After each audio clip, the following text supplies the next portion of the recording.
Hello dear students, previous class में हम लोगों ने ग्रुपिंग ऑफ सेल्स कंप्लीट कर लिया था। अब बच्चों हमारे पास टॉपिक बनता है वो है व्हीटस्टोन ब्रिज। अब जो सेक्शन जाएगा ना वो जनरली आप लोगों का इलेक्ट्रिकल इंस्ट्रूमेंट्स में चला जाएगा। यहाँ हम लोग कुछ मेजरमेंट्स कर रहे होंगे, जैसे ईएमएफ हो गया, इंटरनल रेजिस्टेंस हो गया, और ये सब टॉपिक्स में आपको लैबोरेटरी में हेल्प करने वाले हैं। जैसे कुछ एक्सपेरिमेंट्स होंगे जिनकी थ्योरी सीधे यहीं से उठ के वहाँ चली जाएगी। सबसे फंडामेंटल केस जो बनता है वो हमारे पास बनता है व्हीटस्टोन का, और ये एक ब्रिज के शेप का होगा बच्चों, व्हीटस्टोन ब्रिज। इसका प्रिंसिपल बहुत ज़्यादा सिंपल है। जैसे मान लो मेरे पास या 4 फ्रेंड्स हैं, है ना, द ग्रुप ऑफ 4 फ्रेंड्स, और जितना क्लोज ग्रुप होगा उतना बेटर होता है, पता है हम लोगों को। तो किसी एक के बारे में, उन चारों में से हमें पता करना हो तो क्या करेंगे, उन तीनों से बात करेंगे। बताओ इसका स्कूल कहाँ जा रहा है, ट्यूशन कहाँ जाता है, इधर घूम रहा है, उधर घूम रहा है, पबजी कब खेलता है, कहाँ कहाँ घूमता है। तो वो सारी बातें ना बाकी तीनों को अच्छे से पता होती हैं बच्चों। ठीक उसी तरह ये 4 रेजिस्टेंस हैं, मुझे किसी एक के बारे में पता करना होगा तो मैं इन तीनों से पूछूंगा। Which means technically Wheatstone bridge is an arrangement of 4 resistance where the value of one can be determined in terms of the rest of the 3। जैसे हमारे उस दोस्त के बारे में सब बाकी तीनों को सब पता होगा भाई, रोल नंबर क्या है, कहाँ घूम रहा है, क्या कर रहा है, क्या मतलब पबजी कब खेलना है, उसको सब कुछ पता होगा उनके बारे में। वही चीज़ें हैं, ये R1 के बारे में जानकारी लेंगे तो R3, R4 और R2 से अपन पूछ लेंगे जाके। तो लिखता हूँ मैं, इट इज़ एन अरेंजमेंट, ध्यान देना बच्चों, इट इज़ एन अरेंजमेंट, फटाफट मेरे साथ साथ आप लोग भी नोट करते चलिए। It is an arrangement of 4 resistance. क्या होगा बच्चों, ये 4 रेजिस्टेंस होगा, सच दैट द वैल्यू, ठीक है, such that the value of 1 can be determined, और मैं लिख सकता हूं, ठीक है, the value of 1 can be determined in terms of the other 3, in terms of other. ये हो गया इसका 1 लाइन का एक्सप्लेनेशन। कोई पूछेगा what is Wheatstone bridge, sir 4 दोस्त वाली कहानी सुना देना उनको कि मुझे चाहिए होगा R1 का टर्म, तो ये सारे के सारे मिलकर के उसका आंसर कर देंगे। अब हम लोग को बच्चों करंट को डिवाइड करते हुए देखना है। तो फॉर इंस्टेंस ये हो गया आपका बैटरी का एक ही मतलब होता है, जितने चार्जेस उसने दिए होंगे उसको उतने चार्ज चाहिए। मेरे कहने का मतलब है अगर I जा रहा है तो I यहाँ से आएगा। यहाँ कुछ भी हो रहा हो बच्चों, आई डू नॉट केयर, ये मैं नहीं, ये बैटरी बोलती है, ठीक है। यहाँ तक चलकर आ रहे हो आप, उसके बाद 2 रास्ते हैं, ऑब्वियसली पैरेलल है बच्चों। तो ऊपर जाएगा तो लिख लो उसको I1, मैंने बताया था आपको I2 वगैरह लिखना छोड़ देना, कम इक्वेशन में काम चल जाता है। तो नीचे जाएगा बच्चों आपके पास, वो हो जाएगा I माइनस ऑफ I1, ऊपर के I1 नीचे जाएगा I माइनस I1। अब यहाँ तक बच्चों कौन चल के आएगा, ये I1, ठीक है। तो बेटर अंडरस्टैंड व्हीटस्टोन, हम लोग इसमें पोटेंशियल मार्किंग करते हैं और ये चेक करते हैं कि अपर ब्रांच का पोटेंशियल लोअर ब्रांच में कैसे अपन कंपेयर कर सकते हैं और कैसे इसको अपन बैलेंस और अनबैलेंस कैटेगरी में पढ़ सकते हैं। तो फर्स्ट ऑफ ऑल मैं लिख देता हूँ कितने टाइप्स का आपको पढ़ना है बच्चों। जब थोड़ा अच्छा न्यूमेरिकल आ जाएगा ना तो वो रहेगा आपका बच्चों बैलेंस कैटेगरी का, मैं पढ़ाऊंगा अभी, डोंट वरी अबाउट इट। और जो सेकंड वाला होगा वो अपने आप कौन सा बन जाएगा, ये अनबैलेंस हो गया, और ये थोड़ा ईजियर रहेगा, इसको बोलेंगे बैलेंस व्हीटस्टोन ब्रिज। बैलेंस और अनबैलेंस कौन डिसाइड करेगा बच्चों, ये टॉप और बॉटम आर्म के इसके वोल्टेज डिफरेंसेस। तो क्या करते हैं हम लोग, सबसे पहले इस ब्रांच में कुछ करंट है कि नहीं है, इसको पढ़ने के लिए बच्चों सीधा एक इस पे क्या कनेक्ट कर लो आप लोग, ये गैल्वेनोमीटर लगा लो। इस गैल्वेनोमीटर का खुद का एक कॉइल होता है जिसका रेजिस्टेंस बच्चों G माना जाता है, और जब भी कभी गैल्वेनोमीटर से करंट बताया जाता है, मैं एक्सप्लेन कर दूंगा आप लोगों को इसके आगे कमिंग लेक्चर्स में कि व्हाट एग्जैक्टली इज गैल्वेनोमीटर, क्योंकि चैप्टर नंबर 4 में मूविंग कॉइल चैप्टर में तो पढ़ाया ही जाएगा आपको अच्छे से, ठीक है। मूविंग चार्जेस एंड गैल्वेनोमीटर में तो पढ़ाया जाएगा अच्छे से हमको। तो वहां पर ये जो G का मतलब है मैं लिख देता हूं, G is a galvanometer, G is a galvanometer, it is different from ammeter. Ammeter measure भी कर देता है करंट, ये बच्चों खाली डिटेक्ट कर पाता है कि करंट है या वहां पे नहीं है, ठीक है। तो इट डिटेक्ट्स द करंट। चलो वापस से डायग्राम पे आ जाओ। यहाँ पर बना हुआ है I1 और ये हो गया I माइनस I1। I1 बच्चों यहाँ तक जा रहा है तो मुझे बताना आप क्या चल रहा है इधर। अगर आपने बच्चों यहाँ तक I1 लिख लिया है तो मुझे बताइए। अब मेरे पास फिर से दो रास्ते हैं, देखो एक ये और एक ये। ध्यान रखना गैल्वेनोमीटर से जो करंट जाता है उसका नाम हो जाता है I, सबस्क्रिप्ट में G लिखते हैं। तो इमेजिन सर I1 लेकर आए हैं, देखो बच्चों I1 लेकर आए हो, नीचे कौन जा रहा है, IG जा रहा है ना, तो यहाँ क्या बचेगा सर I1 में से आप IG को निकाल दो और वही करंट ऐसे करके जा रहा होगा, क्या दिक्कत है। अब यहाँ देखो नीचे तक कौन चल के आया मेरे पास I ऑफ G, और ये एक करंट है, ये जा रहा है और ये जा रहा है। इस पॉइंट पे लगा लो बच्चों आप लोग KCL, लगा लो ना भाई, ये दोनों के दोनों आ रहे हैं तो ऐसे निकल जाएंगे मिल करके। तो यहाँ जो मुझे करंट मिल जाएगा बच्चों उसका नाम पता है क्या रखूंगा मैं, ये प्लस ये हो जाएगा I minus I1 plus of IG, I minus I1 plus of I into G। इस टर्म को देखो और बच्चों इस टर्म को देखो, दोनों के दोनों ऑपोजिट हैं एंडिंग में। जब ये दोनों यहाँ जाके मिल जाएंगे, इनको ऐड कर लेना, आपको फिर से क्या मिल जाएगा I, मतलब जो करंट डिस्ट्रीब्यूशन बनाया है आपने वो करेक्ट है। I जा रहा है, I मिल रहा है मुझे, ये दो करंट ये नीचे गया और इधर गया। अब जरा बच्चों वीडियो को पॉज कर दो और मुझे बताओ यहाँ पे आप लोगों को कितने लूप्स दिख रहे हैं, how many loops you can identify. क्योंकि मुझे कहीं ना कहीं पोटेंशियल से बात करनी है, करंट के बारे में बात करना है, तो मुझे पता चलना चाहिए कितने पोटेंशियल कितने लूप्स हैं यहाँ पर। तो वीडियो पॉज कर लो और बताओ मुझे। ऑल राइट, मैं एक्सप्लेन करता हूँ। सबसे पहले तो बच्चों आप ये ध्यान रखो कि ये A B हो गया, ये C D हो गया, इसको G बोल देना, और इन दोनों एंड्स पे आप लोग दो नाम और रख दो, एक का नाम E और एक का नाम F रख दो। एक लूप तो बच्चों ये रहा आपका, क्लोज लूप की बात चल रही है ना, ओपन लूप नहीं करना हो तो 1000 निकल के आएंगे। ये रहा मेरे पास क्लोज लूप, ठीक है, ये कंप्लीट हो रहा है। तो मैं लिख देता हूँ, फर्स्ट जो लूप आएगा वो बच्चों वो इस तरह से देखना चाहिए आप लोगों को। नाम रख दो इनका, ये हो जाएगा C, ये हो जाएगा D, इसका नाम हो जाएगा A और ये हो जाएगा B। जो सेकेंड लूप बनेगा बच्चों उसका लेफ्ट हैंड साइड वाला पोर्शन बनेगा। तो सेकेंड लूप बड़े ही आसानी से आप बोल सकते हो कि सर ये क्यों नहीं लिया आपने। सिमिलरली थर्ड लूप कौन सा हो जाएगा बच्चों, उसका राइट हैंड साइड वाला, ये भी तो बोल सकते हो। तीन लूप तो मेरे यहीं कहीं मिल रहे हैं मुझे, फर्स्ट सेकंड थर्ड। नाम भी रख देता हूँ ताकि आप लोग अच्छे से कॉपी कर पाओ। ये हो जाएगा C और नीचे क्या लिखा है बच्चों मैंने D, और यहाँ लिखा होगा C, ये लिखा होगा D, इसका नाम क्या रख दिया मैंने B। देखो तीन लूप तो बन रहे हैं। फोर्थ लूप क्या होगा बच्चों, ये पूरा डायग्राम देखो, मैं बाहर से चल के जा रहा हूं, तो ये पूरा एक बड़ा वाला लूप मेरा फोर्थ लूप कहलाएगा। आई कैन राइट लाइक दिस, ये गए ये गए ये गए और ऐसे करके मैंने कंप्लीट कर दिया। नाम रख लो इनके, इधर हो जाएगा बच्चों A, ऊपर हो जाएगा C, ये हो जाएगा B, इधर लिखा है F और यहाँ लिखा है E। फिफ्थ लूप के बारे में बात करते हैं। फिफ्थ लूप क्या बोलेगा, अरे भैया ऐसे घूम कर आना है आपको, नीचे से निकल जाना है ऐसे करके।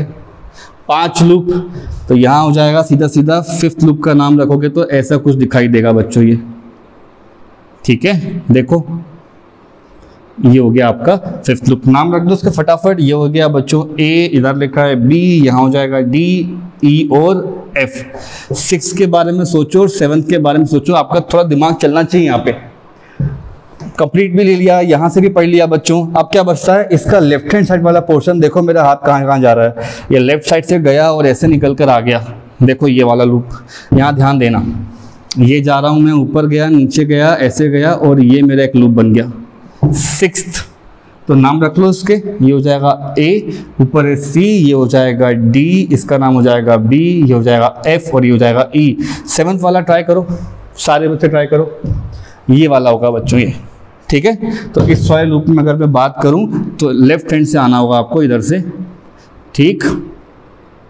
ये नाम क्या होंगे, ये हो जाएगा A, ये हो जाएगा B, C और यहाँ हो जाएगा D, इसको लिख लेना E और ये F। इस सातों के साथ तो लूप आप लोग घर पर प्रैक्टिस कर सकते हो कि कैसे बनेंगे आप लोगों के बच्चों ओम्स लॉ बोल रहा हूँ, KVL के लूप कितने बनेंगे। तो व्हीटस्टोन के अंदर मैक्सिमम 7 लूप्स आप बना सकते हो, किसी 2 या 3 से आपका काम हो जाएगा, डोंट वरी अबाउट इट। ये वाइवा का क्वेश्चन है, कितने लूप दिख रहे हैं अंदर, तो अपना एनालिटिकल थिंकिंग होना चाहिए कि सर इतने लूप होंगे यहाँ पे, तो आप चाहो तो बना लो इक्वेशन, ठीक है। एकदम कट्टे से बोलना सर 7 लूप है मेरे पास। अब मैं आप लोगों को बच्चों ये 2-3 से ही पढ़ा दूंगा, अपना काम हो जाएगा, डोंट वरी अबाउट इट। मुझे केवल चाहिए कि इसकी बैलेंस की इक्वेशन क्या होगी और अनबैलेंस क्या होगी और जनरल एक करंट की इक्वेशन क्या होती है, ठीक है। So let me rub it और फिर अपन आगे बढ़ते हैं, ठीक है बच्चों। चलो तो स्टूडेंट्स हमें अब क्या करना है, जो 7 लूप्स मैंने आपको यहाँ पर बता रखे हैं ना बच्चों, उनसे कोई भी 2 इस्तेमाल कर लो और आप करंट के इक्वेशंस लिख के देखो। व्हीटस्टोन ब्रिज हमें 2 सेक्शन में सिखाया जाता है। पहला होता है बच्चों अनबैलेंस्ड, सेकेंड वन होता है बैलेंस्ड। तो अनबैलेंस के बारे में कुछ बातें कर लेते हैं, फिर अपन आगे बढ़ेंगे। तो ये लिखा है बच्चों मैंने अनबैलेंस्ड, ध्यान से देखें। अनबैलेंस क्लेम करने का एक ही मतलब होता है कि ये जो गैल्वेनोमीटर है ना, ये कुछ ना कुछ करंट सेंस कर रहा होगा, या तो अपर आर्म में ज़्यादा पोटेंशियल होगा या तो लोअर आर्म में ज़्यादा पोटेंशियल होगा। इन जनरल जब एक्सपेरिमेंटल स्टडी करोगे ना, तो आपको जो गैल्वेनोमीटर है बच्चों, वो कहीं ना कहीं ऐसे डिफ्लेक्ट करता हुआ नजर आएगा।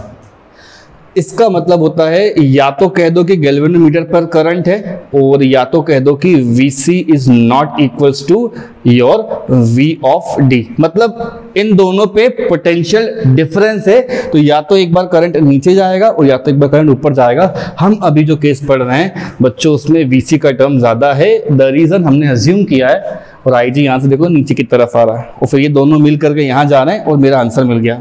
This is your Wheatstone and I would like कि मैं इन 7 लूप में से कोई भी 2 लूप इस्तेमाल कर लूं। अब वो दो लूप कैसे हो सकते हैं बच्चों? कुछ भी जो मेरे मर्जी का चल रहा हो। लेटस से एक लूप बच्चों आपके पास ये बना हुआ है, और एक और लूप बच्चों आप इसको ऐसे कंप्लीट कर सकते हो। लूप नंबर 1 कर लो, लूप नंबर 2 कर लो। फर्स्ट, ठीक है, इस लूप को अगर देखोगे तो कुछ ऐसा दिखाई देगा बच्चों। ये उधर लिखा हुआ है A, ये हो जाएगा C, ये हो गया D। तो मैं लिख सकता हूं loop A C D A। आपको ऐसे ही चल के जाना होता है बच्चों। Just remember all the loss जो मैंने आप लोगों को सिखाए हुए हैं। तो यहां पर जाकर बैठ जाना है और आगे चलना है। करंट के साथ चलेंगे तो क्या होगा? सोचो, यहां पर करंट है, करंट के साथ जा रहे हैं, तो ये जो ड्रॉप होगा वो नेगेटिव में काउंट होगा। आपको लिखना चाहिए यहाँ पे माइनस ऑफ I1, और ये हो गया R1। सर पहुंच गए यहाँ पे। अब मैं नीचे आ रहा हूँ बच्चों। गैल्वेनोमीटर है, करंट के साथ चल रहा हूँ। When we move in the direction of current, answer होता है minus of Ig into G। अब ध्यान दें सारे, सर चलते चलते यहाँ तक पहुँच गए। अब मुझे वापस जाना है, क्योंकि मुझे पूरे लूप पे लिखना था करंट। जब लौट के जा रहा हूँ तो करंट ऐसे आ रहा है और आप ऐसे चल रहे हो। जब बच्चों ऑपोजिट चलते हैं तो एक बात बिल्कुल क्लियर रख लो, ऑपोजिट वाले केस में बच्चों आपको पॉजिटिव डालना होता है। So I will be writing 1 positive. वो करंट बोलो बच्चों I minus I1, and I can write R of 3 बराबर कर लो 0 के, और ये अपना फर्स्ट इक्वेशन कंप्लीट हो गया है। सारे इक्वेशंस कर सकते हो, I can give this in homework. Similarly बच्चों इस लूप को लगाकर देखो, जो सेकंड नंबर का आपका लूप है उसका नाम हो जाएगा लूप, हो जाएगा C B D A। Sir ऐसे घूमकर आ रहे हैं, C D है ना, C B D, और वापस से घूम के C पे गए ना बेटा, ठीक है। ये वाला पाथ देखो बच्चों, इस वाले पाथ के बारे में बात हो रही है। दो ही लूप हो सकते हैं, या तो सामने जाएंगे या तो ऑपोजिट आएंगे। तो अपर ब्रांच में C से लेके B तक बच्चों आप करंट के साथ चल रहे हो, मतलब ये वाला लूप है बच्चों। घबराने वाली कोई बात ही नहीं है। C लिखा, B लिखा, D लिखा, और वापस से A। मैं इधर आ रहा हूँ, चल के जा रहा हूँ मैं, तो चल के जाऊँगा तो क्या हो जाएगा, माइनस लगेगा, और हो जाएगा I1 माइनस ऑफ IG, ठीक है, इंटू ऑफ R2 लिख सकता हूँ। यहाँ से यहाँ तक ये रेजिस्टेंस और ये करंट है। सिमिलरली यहाँ से यहाँ जाकर देखो, करंट जा रहा है ऐसे और आपको जाना है अपोजिट में, मतलब पॉजिटिव, और ये हो जाएगा I minus I1 plus of IG into ये हो जाएगा बच्चा लोग R4। ये रहा R4। अब यहाँ से ऊपर जाके देखिए एक बार, आप जाओगे रिवर्स ऑर्डर में, करंट आ रहा है नीचे, ऑब्वियसली मुझे करना चाहिए पॉजिटिव IG इंटू G। घूम फिर के राम कहानी वहीं पे आ गई, ठीक है। ये होगा मेरे 2 लूप। बात हो रही है यहाँ पे अनबैलेंस की। फिर कोई कहता है यार भाई बैलेंस क्या होता है? तो बैलेंस के कई सारे मतलब होते हैं। बैलेंस का मतलब होता है अपर ब्रांच और लोअर ब्रांच का आपस में कोई लेन देन नहीं है। बैलेंस का मतलब होता है कोई भी करंट गैल्वेनोमीटर पे नहीं जा रहा है। बैलेंस का मतलब होता है Vc बराबर Vd हो गया। इसको सोचो आप लोग, लैब में प्रूफ करके देखोगे तो बैलेंस में पता है ये कैसा दिखाई दे रहा होगा। बैलेंस में आपको गैल्वेनोमीटर बच्चों बिल्कुल ही नो डिफ्लेक्शन की तरह दिखाया जाता है। यहाँ लिख देता हूं मैं नो डिफ्लेक्शन। अब सुनो, Ig का टर्म हो गया है G। मैं अगर Ig का टर्म G इधर पे भी रख दूं और बच्चों यहाँ पर भी रख दूं तो मुझे 2 नए इक्वेशन मिलेंगे, और वो कैसे होंगे फटाफट देखिए आप। इस पूरे एक्सप्रेशन में एक तो ये टर्म दिख रहा है जी, ये तो जीरो हो जाएगा, तो खाली क्या बचेगा, ये वाला टर्म और ये वाला टर्म। ये नेगेटिव लिखा है, इसको इधर बुला लो, आंसर लाना है भाई। तो हो जाएगा ये सीधा सीधा I1 और R1 ये इधर चला गया, बराबर किसके आ जाएगा बच्चों, I माइनस I1, और यहाँ लिखा हुआ है मेरे पास R3। ये मैंने कंप्लीट कर ली बच्चों इसकी पढ़ाई। IG 0 रख के पढ़ रहा हूँ, ध्यान दे लो एक बार क्या कर रहे हैं सर। IG को 0 रखा है तभी आया है। हम पढ़ रहे हैं बच्चों बैलेंस, और ये हो गया बराबर। सेकेंड इक्वेशन बोलो, ये वाली पूरी यहाँ से लेकर के यहाँ तक की, ये वाले IG में ये चला जाएगा, यहाँ पे ये चला जाएगा बच्चों, और ये तो पूरा ही गया। ये निगेटिव का है, इसको इधर भेज दो तो क्या हो जाएगा आंसर, ये हो जाएगा I1 इंटू R2, ये प्लस का हो गया, और खाली ये बचेगा इतना ही बचेगा बच्चों। तो आंसर हो जाएगा बराबर करके I माइनस I1 इंटू ये हो गया R4। Equation number 3, equation number 4, क्योंकि ये हो जाएगी आपकी फर्स्ट, ये हो जाएगी आपकी सेकंड। अब दोनों को क्या करो, डिवाइड कर दो, ये चले जाएंगे बच्चे लोग, और जो मेन चीज़ है पूरे एक्सप्रेशन की वो सामने आ जाएगी। उसको लिख सकते हो सीधा सीधा कि सर आप लिख दो R1 डिवाइड बाय R2 बराबर क्या हो गया, R3 डिवाइड बाय R4। हो गई ना वही बात पूरी कि 4 दोस्त हैं, किसी एक के बारे में पता लगाना है तो बाकी तीनों जाके पूछ लो कि कहाँ पर है, पढ़ाई कर रहा है नहीं कर रहा है, मोबाइल चला रहा है, घूम रहा है, फिर रहा है, सब बता देंगे वो लोग। तो R1 के बारे में अगर अपन को बात करनी है, इस वाले R1 के बारे में, तो ऐसा चलता है बच्चों इस पूरे पेपर में, ये डिवाइड बाय ये बराबर ये डिवाइड बाय ये। अगर कोई टीचर ये डिवाइड बाय ये बराबर ये डिवाइड बाय ये करता है तो वो भी सही है, कोई दिक्कत वाली बात नहीं भाई, रीअरेंज कर लो। और नहीं अच्छा लग रहा तो इसको क्रॉस मल्टीप्लाई कर लो, तो ऐसा हो जाता है क्रॉस क्रॉस वालों को एक तरफ लिखते हैं R2 और R3, ये भी चलता है बच्चों इसमें। तो मतलब इन दोनों का मल्टीप्लाई, इन दोनों का मल्टीप्लाई। एग्जाम में जब सॉल्व करने को आता है 5 रेजिस्टेंस देंगे तो पहला अटेम्प्ट मारोगे आप, चेक करोगे कि ये बैलेंस है कि नहीं है। अगर बैलेंस निकल गया तो क्वेश्चन इजीली सॉल्व हो जाएगा, नहीं निकला तो आपको KVL लगाना पड़ेगा, और 1-2 और शॉर्टकट फॉर्मूलेज हैं, मैं आपको कमिंग लेक्चर्स में दूंगा बच्चों। बट अभी के क्लास के लिए क्या करना है, R1 अपन R2 इक्वल्स R3 अपन R4। अब मैं पूरी क्लास से पूछता हूँ R1 की वैल्यू कितनी आएगी, तो क्या बोलोगे सर R1 की वैल्यू आएगी R3 डिवाइड बाय बोलो R4 टाइम्स ऑफ R2। इसको बॉक्स में डाल लो प्यारे बच्चों, यही अपना आंसर है व्हीटस्टोन का। ठीक है, अब इट्स व्हीटस्टोन का एक एप्लीकेशन होता है जिसे अपन मीटर ब्रिज कहते हैं, जो आपको लैब में मिलेगा। Let's do that. ओके, यहां तक नोट कर लो, फटाफट आगे बढ़े अपन। तो बच्चों व्हीटस्टोन ब्रिज पर बेस एक स्टैंडर्ड प्रॉब्लम देखते हैं। क्वेश्चन कहता है find the value of resistance, इस R का टर्म बताना है, when there is no current in the 50 ohm resistor. मतलब बच्चों इसके पास कोई भी करंट नहीं है। सबसे पहले लेबलिंग कर लेता हूं मैं, यहाँ पे हो जाएगा A, ये हो जाएगा B, इसको बोलना C, इसको बोलना D। Assume this as a standard balance Wheatstone bridge. इसका मतलब हो जाएगा बच्चों इसके अंदर और इसके अंदर, मतलब पोटेंशियल V बराबर पोटेंशियल D हो जाएगा, तभी करंट कहाँ पर है, 0। किसमें बच्चों लोग, 50 ओम रेजिस्टेंस। इसका ये मतलब है कि ये डिवाइड बाय ये बराबर ये डिवाइड बाय ये हो सकता है। तो आप कर लेना फटाफट, 10 डिवाइड बाय 20 बराबर R डिवाइड बाय 40। क्लियर हो गया, सॉल्व कर लो ना इसको बच्चों, क्या प्रॉब्लम है। ये हो गया 2 और R का टर्म कितना आ रहा है मेरे पास, ये हो गया 20 ओम्स। तो देखो एक्सटेंडेड फॉर्मूला ऐसे पूछे जाते हैं, दोनों के रेशियो निकालना होगा, या ऐसा बोल सकता है कि इन दोनों का रेशियो अगर निकालना है तो ये बताओ क्या दोनों रेशियो बराबर आ रहे हैं, तो बताओ बैलेंस है कि अनबैलेंस है। फॉर इंस्टेंस अगर बच्चों इफ R और R1 डिवाइड बाय क्या लिखते हैं अपन, R2 बराबर कितना हो जाए, R3 डिवाइड बाय R4 हो गया, तब अपन बोलेंगे देन द ब्रिज इज। बच्चों ब्रिज कैसा रहेगा, ब्रिज आपका रहने वाला है, ध्यान से देखो, ब्रिज हो जाएगा आप लोगों का बैलेंस। ठीक है, और क्वेश्चंस पढ़ेंगे अपन इसके बाद, यहां तक कंप्लीट कर लो and then we are moving forward, right.